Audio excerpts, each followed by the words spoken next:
Firstly, let me thank the organizers at Yangtze Summit for inviting me to give this lecture. I'm sorry that I couldn't be with y'all this morning because of a family emergency. My topic is HIFU treatment for adenomyosis and fertility result. This is my disclosure. I run an ultrasound-based HIFU center at Makota Medical Center, Malacca. And this is my experience. Since July till this week, I've done 787 cases of HIFU, of which 497 are fibroids and 290 are adenomyosis. Now, when we look at adenomyosis is not a single disease. It's a multitude of different heterogeneous disease. Now, when we look at adenomyosis on MRI, there are different types of adenomyosis. There's internal adenomyosis, where the adenomyosis is in the center of the uterus. And then there is adenomyomas, which are nodules, and then also external adenomyosis, where the adenomyosis is either involving the bladder or the rectum. Now, when we look at adenomyosis itself, there are different areas of adenomyosis. It can be anterior, posterior, or globular adenomyosis. This is an example of an anterior adenomyosis. This is an example of a posterior adenomyosis. And this is globular or diffuse adenomyosis. Also, when you look at adenomyosis, there are different types of adenomyosis. There are smooth adenomyosis, cystic adenomyosis, lakes of adenomyosis, and pedunculated adenomyosis. This is an example of a smooth adenomyosis. This is an example of a cystic adenomyosis. These are lakes in the adenomyosis, and this is pedunculated adenomyosis. Also, the types of adenomyosis can be classified into adenomyosis involving the junctional zone, adenomyosis involving not involving the junctional zone, adenomyosis involving the junctional zone and endometrium, and adenomyosis adherent to the bowel posteriorly. Now, this is an example of a case where the adenomyosis is not involving the junctional zone. Here, ablation is very easy to do. And then when it's involving the junctional zone, this can be very difficult to control, and usually the endometrium will be ablated as well.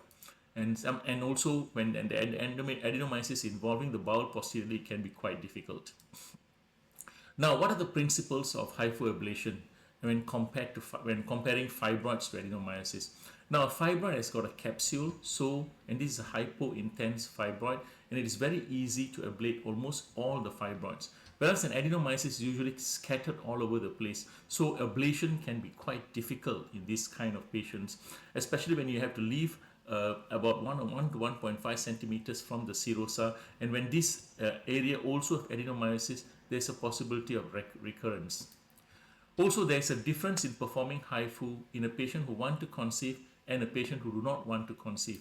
In a patient who do not want to conceive, we can do extensive ablation, and it can even involve the endometrial cavity, and the success of reducing symptoms is higher in these cases. Whereas in patients who want to conceive, the ablation will be done more carefully and try to avoid ablating the endometrium. And also, what is important to note is that because we are ablating lesser, the chances of success in reducing symptom will be lesser. When we look at types of adenomyotic patients who are requiring HIFU, there are different groups. The first groups are not keen to get pregnant. Here is easy. And then the ones that are keen to get pregnant, and these are the difficult ones. And in this group, there are patients who have frozen embryos, the patients who are keen to conceive, and also the patients who are single. Today, I will be concentrating on these two groups: patients who have frozen embryos and patients who are keen to conceive spontaneously. Now, let's look at the first group, patients who have frozen embryo. This is my favorite group. This is because these patients have already undergone IVF and they have failed and they still have frozen embryos. So they are sent to me to try and help to reduce the size of the uterus so that they can conceive spontaneously. So in this kind of patients, ablation need to be done carefully to prevent involvement of the endometrium. Generation analog will be given for 3 months, and then embryo transfer is planned after 3 months of HIFU, irrespective of whether the patient has got her menses. I'll give you an example. This is one of my first patients, Madam CLF, 35-year-old lady, married for 5 years with no children. In 2019, she underwent IVF with 2 frozen embryos. She was given 1 dose of GnRH analog depot. In 2020, she underwent laparoscopy. She was given GnRH analog monthly for 2 months. 1 embryo was transferred in June 2021 and she did not conceive. She complained of severe dysmenorrhea and heavy menses. She was on tranexamic acid to control the bleeding. Examination showed a 16-week size uterus, and the ultrasound showed a large posterior adenomyosis size 9.63 times 10.84 times 8.56 centimeters. And this is how the adenomyosis looked. This is a large adenomyosis on one side of the uterus. And we use as the axial view, we can see that the adenomyosis was involving the whole of the right side of the uterus. And this is, she underwent HIFU in September 2021, where I give maximum dose of 400 watts at 146 minutes and 1635 seconds. So after the 3 months after the HIFU, we did an MRI, and you can see that the adenomyosis was almost completely ablated. This is the axial view, and you can see that the adenomyosis has been ablated completely. She then her volume reduction was almost 71.8% from 940 centimeter cube to 225 centimeter cube. So I sent her back to a IVF specialist for frozen embryo transfer. She did a CA125 and found that it was high and gave her another dose of GnRH analog, and the CA125 reduced to 20. And then she had a frozen embryo transfer. And this frozen embryo transfer was done without any bleeding. She gave Proguanil 2 milligram 3 times a day for 11 days and then added Utrogestan and did the frozen embryo transfer in August 2022. She conceived and delivered by cesarean section. And this is her and a baby, and they allowed me to show this photograph. So since then, I've had 12 patients, all post-IVF, who have conceived. 8 of them have delivered, 7 by cesarean section. One patient had stillbirth at 28 weeks, and she conceived again after IVF and just underwent LS cesarean section just a few days ago. 2 miscarriages and 2 ongoing pregnancy. So the next group of patients are those who are keen to conceive spontaneously. Now in this group of patients, we also have to give ablation very carefully and get GnRH analog. And then if they're unable to conceive within 6 months, then I have to advise them to do IVF. So this is an example of a patient with anterior adenomyosis, and ablation was done, and this is 3 months after the HIFU, and there is a volume reduction of 55% in this patient. Unfortunately, I have no experience of a patient conceiving spontaneously, but there are many case reports. This is by Dr. Felix Won. He had one patient who had adenomyosis who actually underwent ablation, and then she conceived, and he published this paper in 2022. This is other studies. This study is from China. Pregnancy outcomes of adenomyotic patients with primary infertility after high intensity focused ultrasound treatment. So in this study, among 27 adenomyotic patients with primary infertility, 10 patients had a total of 11 pregnancy after HIFU, of which 8 were natural pregnancies and 3 were IVF pregnancy. And the median conception rate was 10 months. And 8 patients had successful deliveries, and the rate of full-term delivery was 90%. This is another paper comparing pregnancy outcomes in infertility patients with different types of adenomyosis treated with high-intensity focused ultrasound. Here, patients with external adenomyosis had the greatest menstrual distress, whereas patients with the internal adenomyosis had great menstrual blood flow.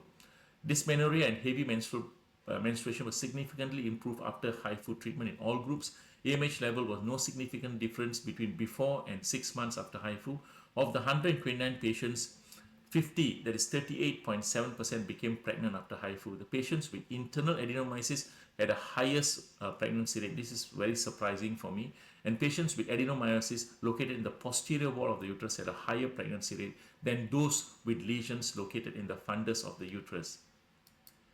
So this is another paper, a comparison of reproductive outcome of patients with adenomyosis and infertility treatment with high intensity focused ultrasound compared to laparoscopic excisions.